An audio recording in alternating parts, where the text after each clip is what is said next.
Hi.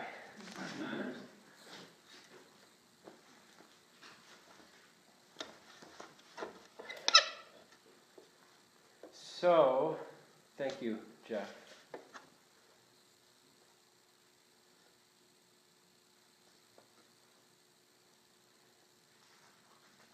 I'm just going to read straight through.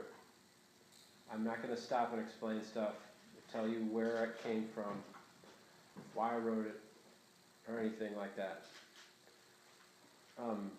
I'd like you to just experience the poems as you might if you were, I kind of think of it as maybe like if you were at a flea market and you were picking through a table, and you picked up one thing and just put it down and picked up something else. There wouldn't be any provenance, there would be no sense of where these things all came from necessarily.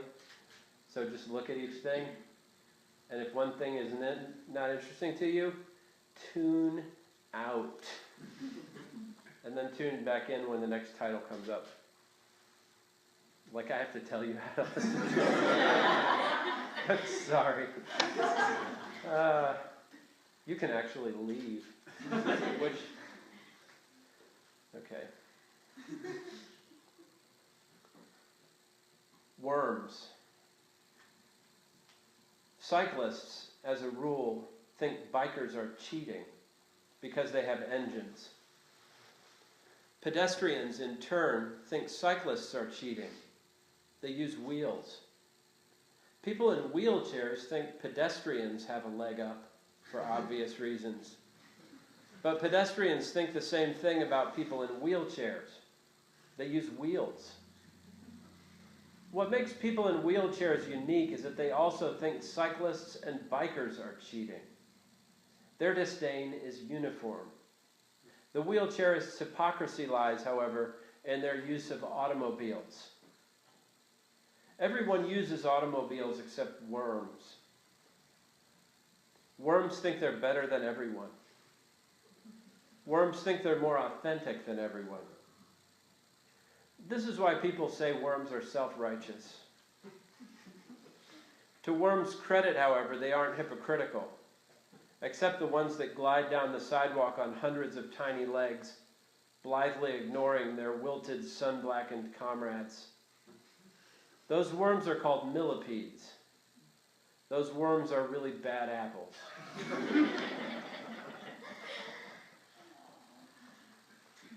Either or. Egg. Every animal was born either by live birth or by egg, I think. Presidency. Every human being is either the President of the United States or they are not. I'm told that there is no middle ground. Pregnancy. Every human being is either pregnant with another human being, pregnant with some other creature, or not pregnant. There is no fourth option, so I'm told. Movies. Every animal either appears in a major motion picture sometime during its lifespan, or it does not. Which kind of animal are you, Mr. Mountebank?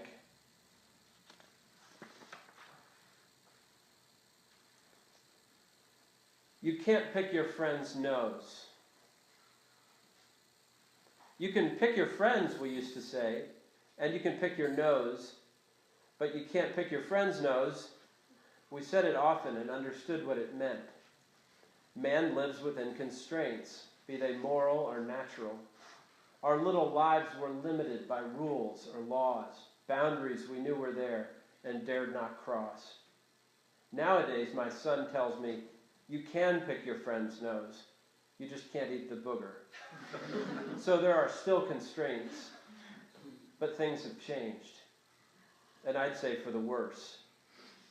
My father says in his day, you couldn't even pick your nose. For him, things have been changing for a long time.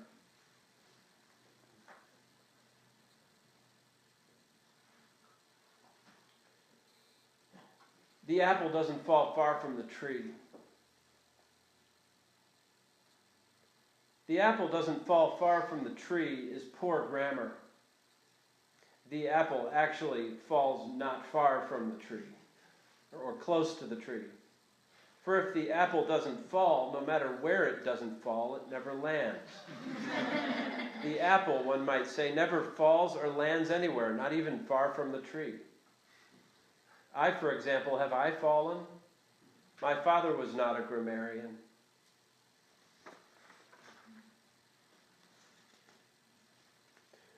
Alberto VO5.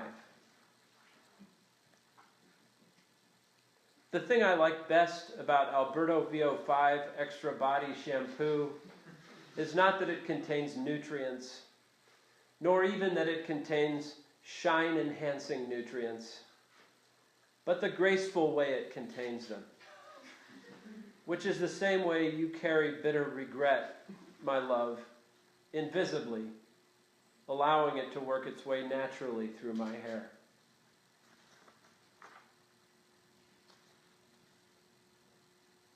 Hippie slang. When I say I dig graves, what I mean is I enjoy and or understand them.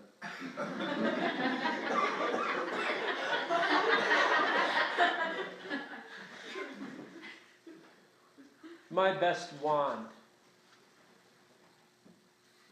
Of all the magic wands I've bought over the years, only the steel one with the sharp tip really works.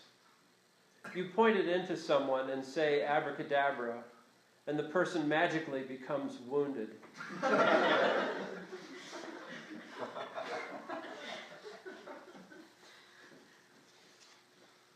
The next 72 poems are all love poems. The love hat relationship. I've been thinking about the love hat relationship. It's the relationship based on love of one another's hats. The problem with the love hat relationship is that it is superficial. You don't necessarily even know the other person. Also, it's too dependent on whether the other person is even wearing the favored hat.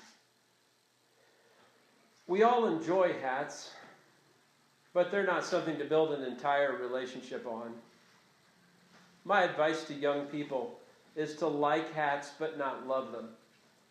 Try having like hat relationships with one another.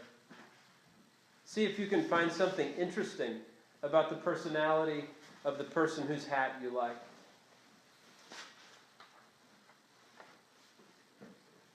Naming flowers.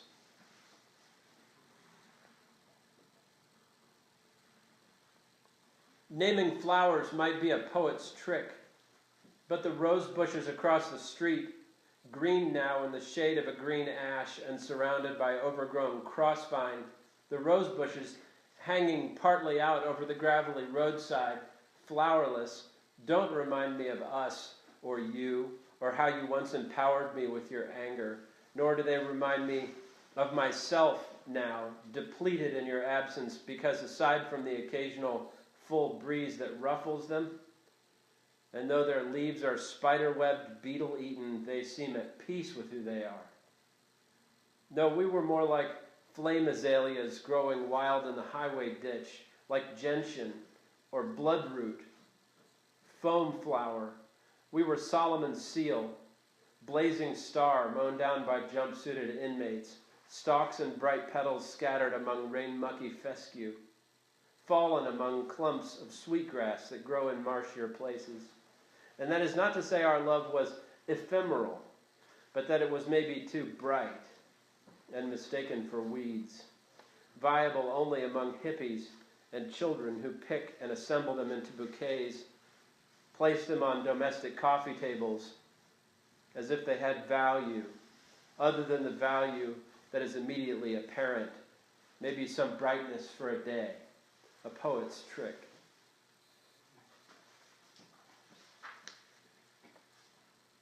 Reinventing the wheel.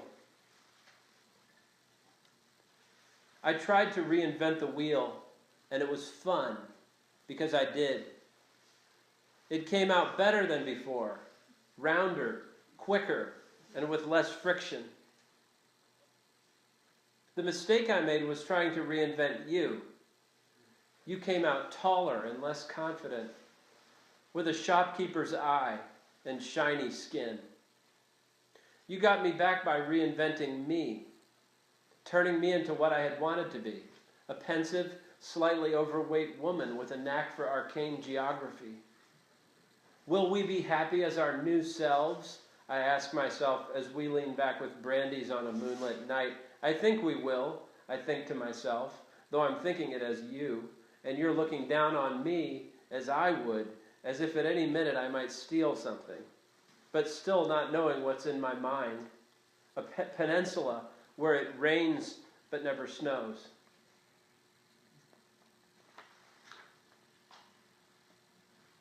Did you guys see some liquid fall down there? Drops? It was from the tea. It wasn't.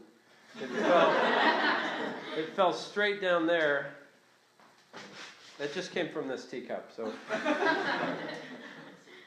Whew. Clearance.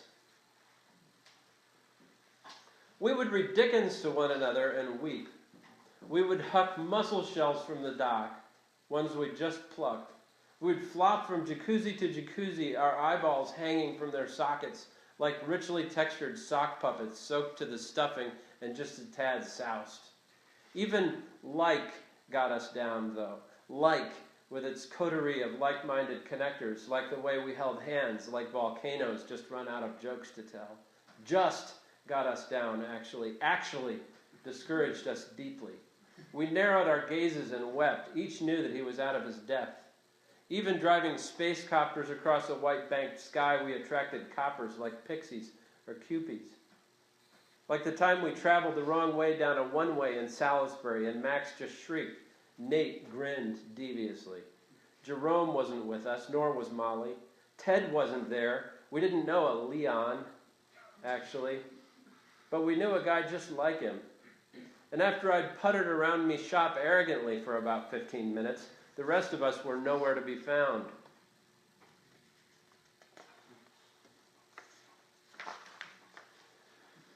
Down to chill.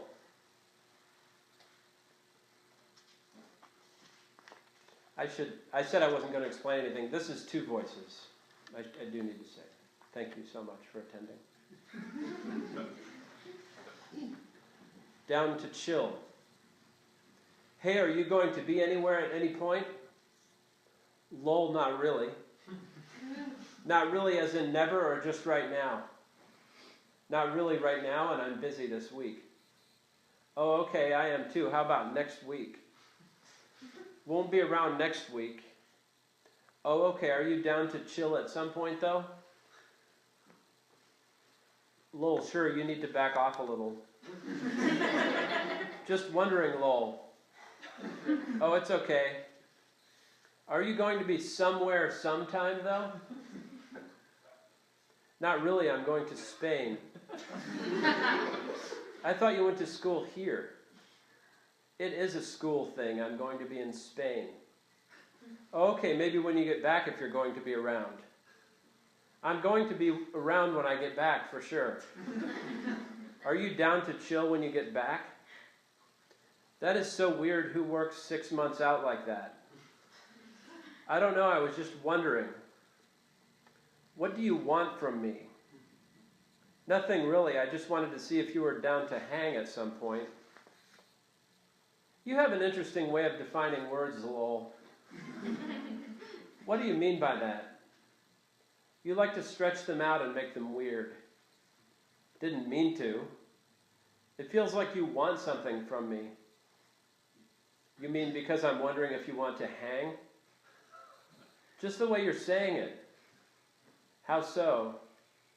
Over and over like a crazy person. I guess I don't know how to speak to people. Maybe. Or think about things. Lol. I might be a rock or a tree stump, actually. ...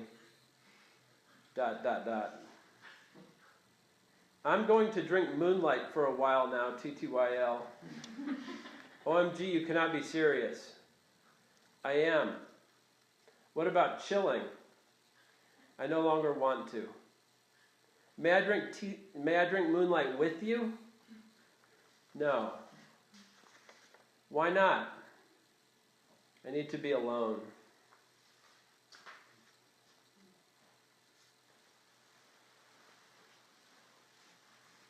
A little lightning. You think there's more to this. Look, when I look, I see skeletons walking around. I see ghosts of mammals gallivanting with iPhones in and out of bookshops, yesteryear's biplanes spiraling into mad cumulonimbus formations where a little lightning lurks. You think there's more to this. Money, media, occasional bouts with true love. But I tell you, I see dust in the rafters of it all. And the dust becomes us just as your evening gown becomes you. As your sparkly blue toenail polish turns everybody on. You're making choices that aren't helping me think through things clearly. Your decisions aren't making my life any less haunted, just as your apparel and accessories appear as winding sheets, a taper's winding wax, because you're no mean symbol of death. You are death's best friend forever.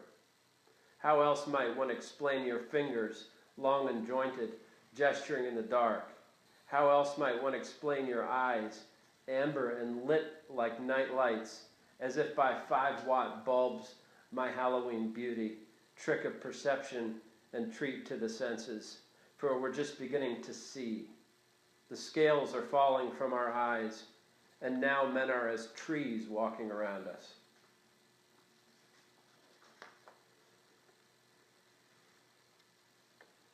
A marketer's prayer. Lord, let me deliver key capabilities, but not only within one segment, across the entire demographic.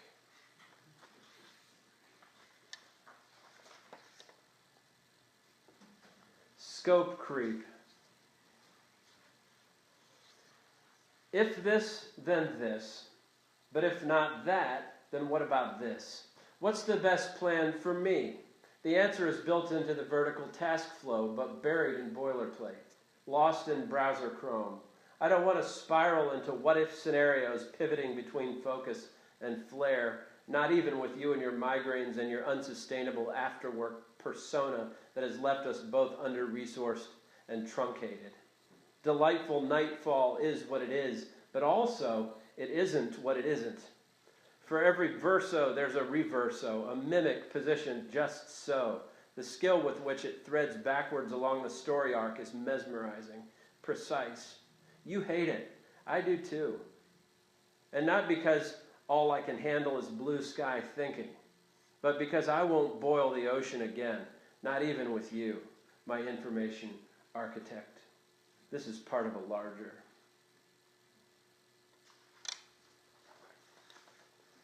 Chappaquiddick. Headphones? I feel jammed into them. Earbuds as everybody else, clustered in airports, checking. I go for liftoff only. No lonely embrace between Corinthian columns. No movie send-off. Not even Starbucks. God, I may be the spirit who populates my own clothes. The Buddha of everyone else's misapprehensions. But words, I've said all of them. Into mirrors or while sobbing into torsos that turned out not to belong to the ghosts who turn my book's pages while I pretend to nap. Can't shop for bananas again, or really any other fruit. Just won't go down that path. I speak perfect English, but can't do math no more. And I have 5 feet as far as I know. Lowly bungalow, be still. Night shades, chill. Go hence and find out where my sweetheart went.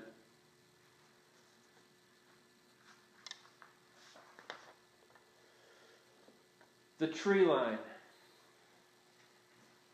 Whenever I think about you and how you've done the wrong thing more than once, I pause to remember that I have done the wrong thing more than 100 times, more even than 1,000.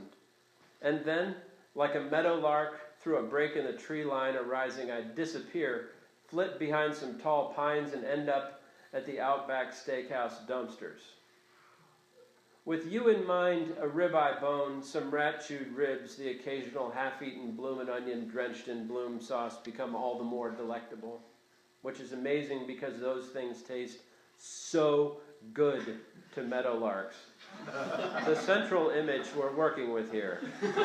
Remember, though, these aviary explorations, this lone sternella's furtive degustation at the scrubby edge of some American grassland exist in mind only because of your relative goodness.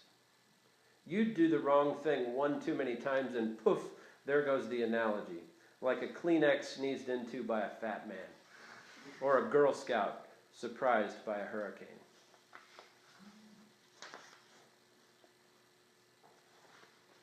My space. 2 words, my space. So this girl messages me, do you want to hang out sometime? So I look and see she actually has a boyfriend. The boyfriend, as it turns out, is a reindeer. And not only that, a metal display reindeer. He has a brassiere tangled around one of his antlers. One of his eyes is missing. He says to me, boy? Followed by a long silence. I look over my shoulder to see if anyone's coming. What you doing playing with my princess? Just like that. Like I had even messaged her back. Then he begins to cough, and I can see he's coughing blood onto the carpet. It's not much blood, but the basement of my aunt's house is the wrong place for this. I should have paid attention in school. I should have gone to Russia. I shouldn't have skipped cross country. This girl messages me again, this time just 3 dots. Like I should have replied already. But I know I'll never really have it all. I look and see she's no longer online. And not only that, her profile is gone. A man comes in and asks me about the reindeer. I say I didn't do anything, he just started coughing. The man says this never happened, you weren't here. I realize nothing ever really happens. But I miss her already and we've never met.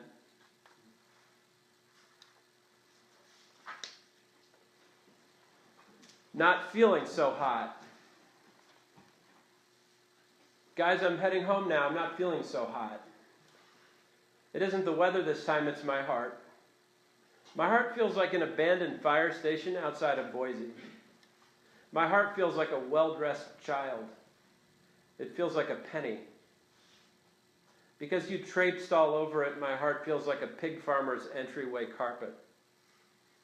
I just don't feel so hot, and I don't want to get poetic about it. I want to do something. I feel like standing up and saying something. I feel like saying, hey world, it's my turn. Because you jacked it up, my heart feels like a million second guesses. It feels like a spleen post-splenectomy. Do you know what a real circus is like? Have you bathed in the warm light of the moon wearing nothing but pajamas? My heart feels like the opposite of that now that you've elbowed it on your way somewhere more interesting. Kind of took the wind out of me, so I'm heading home. Nothing personal. Nothing impersonal either.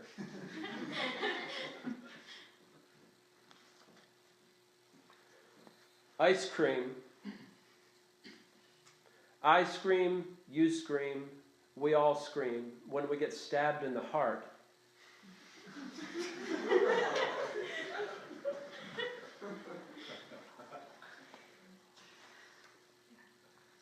My chosen vocation.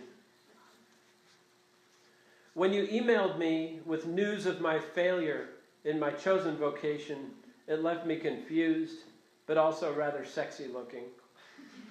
I slumped on the couch in a daze, and my hair was messy in an intentional way because I had volumized it with Matrix Essentials foam volumizer.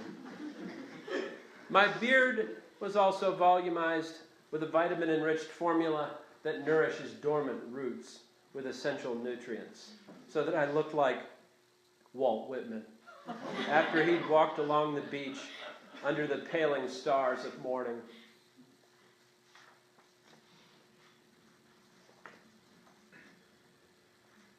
Informal service.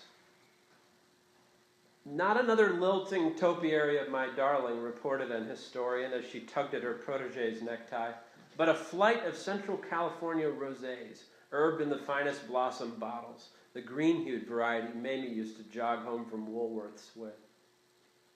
And suddenly we see as if we being the collapsed cretins in her custody, knew what she meant, began applauding and pounding our hooves thunderously as one blue herd seeking the most cornflower-bedecked dell we could find. And she, having just lost her stepmother to copperheads, donned a Stetson and ambled west, toward, they say, the sea and whatever lurks in it.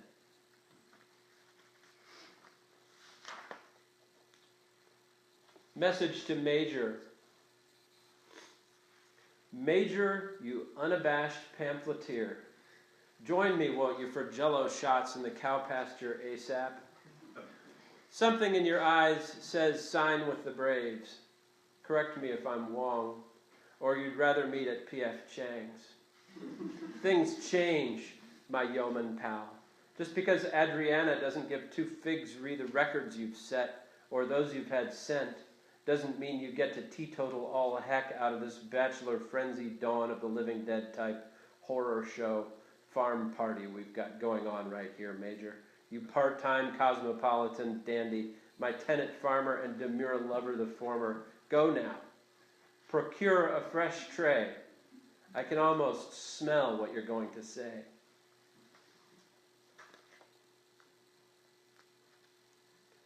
Critique. That's not very good. Try doing that differently. That's not very good either. You're not very good at this.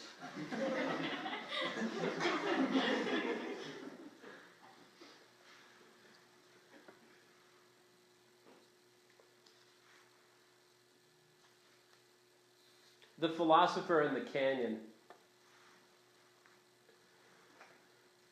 When the philosopher stood at the edge of the canyon, he saw into the canyon and considered what he saw to be beautiful.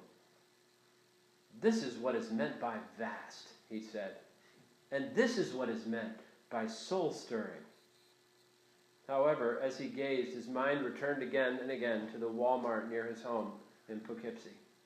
He imagined himself sitting on a chair in the optical department, quietly craving a hot dog, as he listened to the sales associate explain to an overweight customer the merits of ultraviolet protection, scratch coating, and tints.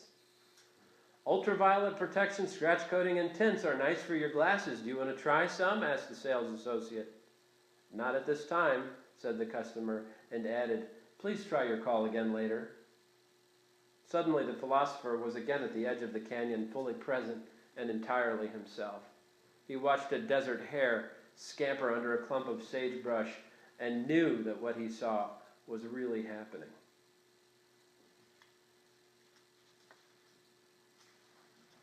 The young boy. I inquire of a young boy sitting under a tree. My friends are far away in the mountains, he says, gesturing toward a bank of clouds. Mine are dying, I say. Mine are learning to live, I guess, he says, then shrugs and returns to his knitting.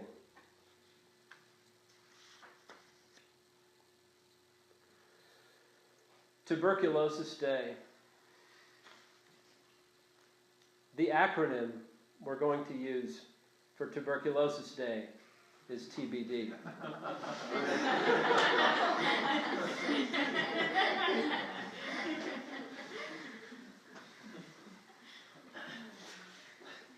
The Song of Myself. As usual, I dined alone. I went to pay the bill and saw a printed sign, "We don't split checks." I told the woman at the till that the sad and happy parts of me wanted to go Dutch today, and could she make an exception? She suggested perhaps the happy part could treat. I said, he's broke. She seemed to understand, but still refused to split the check. I stole the toothpick dispenser.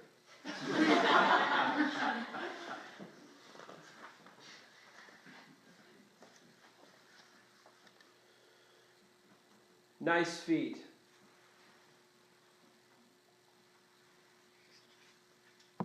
People said, hey, cute face. They said, hey man, you have a pretty face.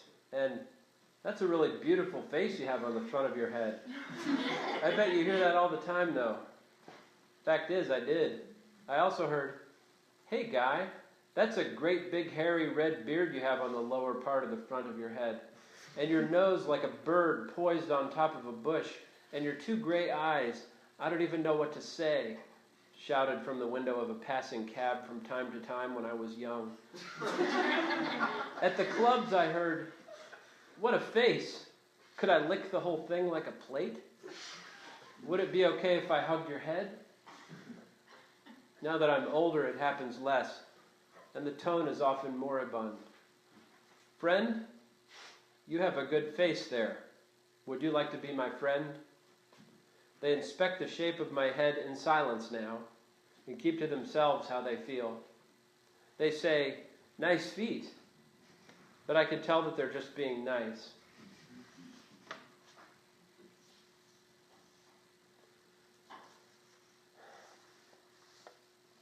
What? Every day I get emails that say things like, Belz, we should have done that one thing that one time, remember? Really though, how are things? And I always reply the same way, like, dude, I do not know who you are. Where do I know you from? But I never hear back. I save all those emails in a special folder labeled, I hate my life.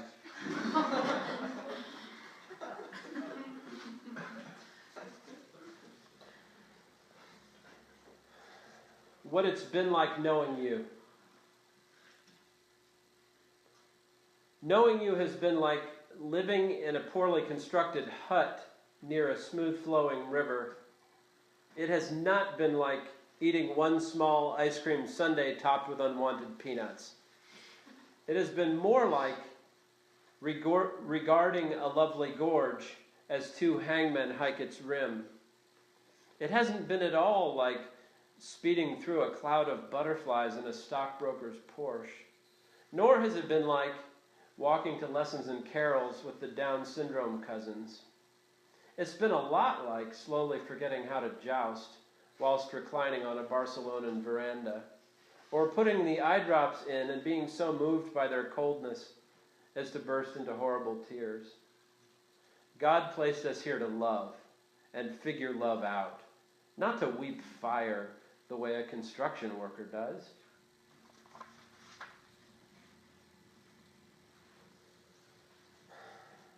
Love poem. You are the lipstick on the Starbucks lid in the trash can of my life.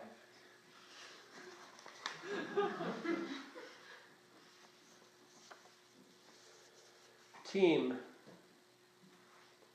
There's no I in team, but there's one in bitterness and one in failure.